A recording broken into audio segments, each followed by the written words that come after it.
डभोई से एक खबर सामने आ रही है। डभोई नगर पालिका में आज सामान्य सभा आयोजित हुई थी। दरअसल नगर पालिका के प्रमुख की अगुवाई में ये सामान्य सभा आयोजित हुई थी, जिसमें 27 जितने विकास के विभिन्न मुद्दों पर चर्चा की गई थी।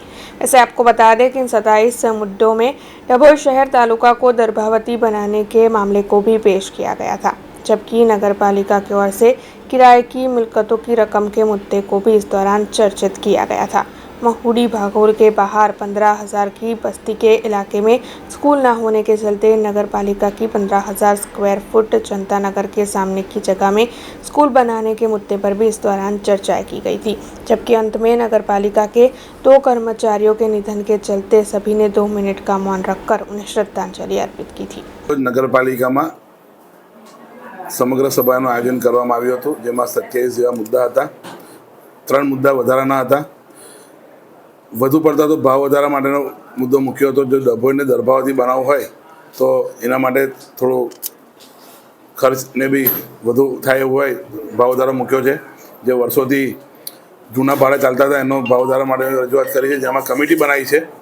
સાથે સાથે ધારાસભ્યની નેમ છે કે ડભોઈને ગર્ભાવતી બનાવવાનું, તો એ પ્રસ્તાવ મુખ્યમંત્રી પારિત કર્યો છે, જે તાલુકા પંચાયતમાં પારિત કરીને ઉપરના લેવલમાં આપવામાં આવશે।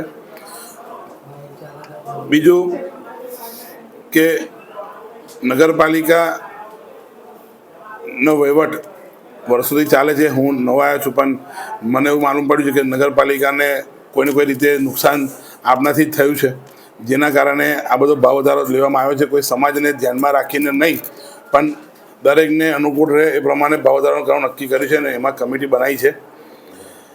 બીજા વિષયો એવા છે કે લાલા ટોકરીની વાવ, જે સૌથી પૌરાણિક મંદિર છે રણછોડજીનું, જ્યાં કેનાલ પર રસ્તો નાનો છે, એ નિગમને સુપ્રત કરીને નિગમના ધારાધોરણ નોર્મ્સ પ્રમાણે એને કામગીરી કરવાની એનો ઠરાવ મૂકેલો છે વધારાના વિષયમાં। એક દયારામ સ્કૂલની બાજુમાં સ્કૂલ છે, ગુજરાતી માધ્યમિક શાળા, જે વર્ષો પહેલાં વોર્ડ નંબર 1માં રેલવે ટ્રેકની બાજુમાં હતી, જેના કારણે હવે કોઈ સ્કૂલથી ત્યાંથી કોઈ સ્કૂલે ભણવા નથી આવતા છોકરાઓ। જે ભણતર સુધરે ડભોઈ ગર્ભાવતી નગરનું, એ ઇન્ટેન્સથી ડભોઈ નગરપાલિકાની જગ્યા 15,000 ફૂટ જેવી જગ્યા જનતાનગર જતા રસ્તા પર મેઇન રોડ પર આવી છે, તે જગ્યા નગરપાલિકાની સ્કૂલ માટે ફાળવવાની બી નક્કી કરવામાં આવ્યું છે। આજરોજ ડભોઈ નગરપાલિકાનું બજેટ તેમજ વિવિધ વિષયોની ચર્ચા વિચારણા કરેલી હતી, જેમાં મુખ્યત્વે વિષય હતો કે ડભોઈ નગરને ગર્ભાવતી નગર તરીકે વિકસાવવાનું, નામ બદલવાનું, તેમજ તાલુકામાંથી બી એવો ઠરાવ કરી અને સરકારમાં દરખાસ્ત કરવાનું છે। અને બજેટમાં વિવિધ વિષયોની ચર્ચા વિચારણા કરશે, થોડું વધારે સુધારો હતો તે ચેરમેનને ચીફ ઓફિસરે કીધું સૂચવીને આગળ વધારશે।